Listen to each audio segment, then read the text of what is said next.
Я, как башкирский националист, считаю, что вот, хочу предложить то, что нужно делать для того, чтобы башкирский язык не только сохранился, но и развивался как государственный, и вообще как язык в данном месте проживания. Нужно открывать больше башкирских детских садов.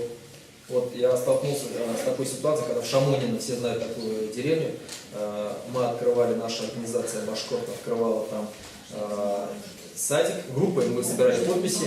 Там на тот момент проживало практически 80% населения башкир, 20% других национальностей, русские татары.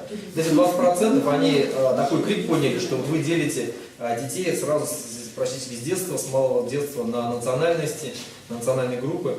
И все-таки мы добились от того, что башкирские группы были открыты, то есть по 50 на 50%, 8 групп, из них 4 башкирские, 4 русские.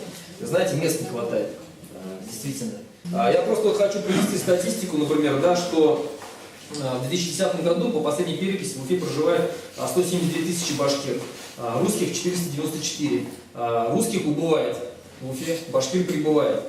Если, например, в 89 году русского населения тогда был пик 585 тысяч, то есть как бы, то к 2010 году на 90 тысяч меньше стало. Башкир прибывает. Ну это естественная миграция. Да, естественная миграция, вот, то есть русские уезжают, башкиры приезжают. То есть, соответственно, там закрывают башкирские детские сады, школы. Здесь не открывают. Соответственно, вот это вот теряется. Можно я тогда вам задам вопрос? Подождите, я вот, что нужно делать? Что нужно делать? Да. Открывать больше детских башкирских садов, потому что действительно они пользуются спросом, и места реально не хватает. Отсюда идет коррупция, когда люди платят деньги за то, чтобы вот только затащить своего ребенка в башкирский детский садик. Нужно открывать больше башкирских школ, гимназий. То есть, когда закрывают там, открывайте здесь, пожалуйста. Они же, башкирки никуда не деваются, в город переехали и все.